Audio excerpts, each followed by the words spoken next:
आज ये साफ है कि हरियाणा की बेटी पढ़ना चाहती है, लेकिन अभी तक 10 सालों में जो भाजपा ने इतने दावे और नारे करे और एक नारा दिया था बेटी बचाओ बेटी पढ़ाओ, वो आज तक उनके लिए वो सहूलियत दे नहीं पाई।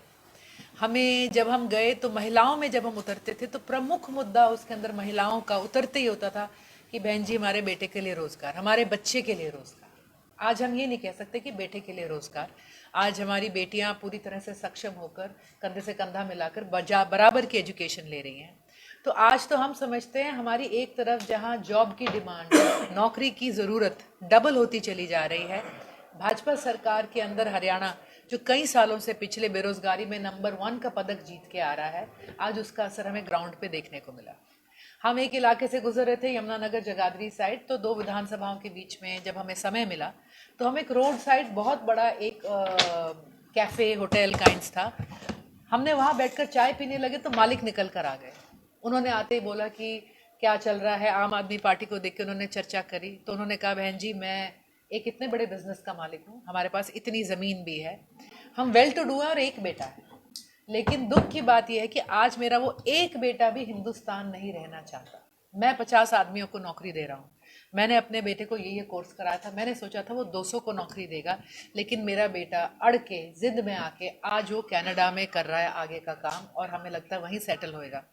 तो हमें अपना भविष्य यहाँ पर आज हरियाणा के अंदर नज़र नहीं आ रहा। नशे की बात उभर कर आई, बेरोजगारी की बात उभर कर आई, और हर रोज़ जो हम खबरें उठा रहे थे, जो हम खबरें पढ़ रहे थे कि अलग अलग जगहों पर लोग आंदोलित नजर आए।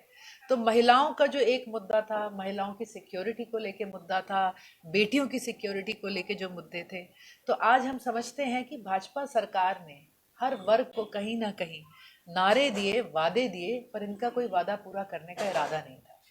हमारे किसानों की, हमें कृषि प्रधान प्रदेश है, हमारे किसानों की मोदी जी के दावे के अनुसार 23 तक इनकम दुगनी हो जानी थी।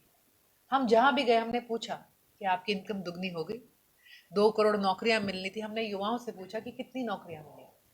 आंकड़े हर रोज सामने जो हमें चलते चलते सामने आते रहे कि आज सबसे ज़्यादा अंडर एज शूटर जो है वो आज हरियाणा में मिल रहा है। आज नशे का जो व्यापार और व्यापारी और नशा करने वाला अगर कहीं बढ़ रहा है तो वो हरियाणा है। आज रंगला पंजाब हो गया और उड़ता हरियाणा हमें इस यात्रा के दौरान नज़र आया। तो हम समझते हैं कि जो ये यात्रा के अंदर हमने सीखा और समझा, एक बदलाव की बात हम करके चले थे और हमारे हालात बदलाव मांग रहे हैं।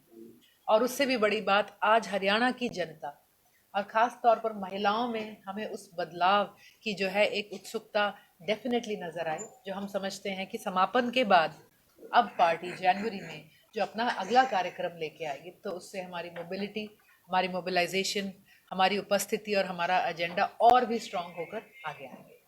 हमसे जुड़े रहने के लिए हमारे YouTube चैनल को सब्सक्राइब करें और नई वीडियो की नोटिफिकेशन के लिए बेल आइकॉन को दबाएं।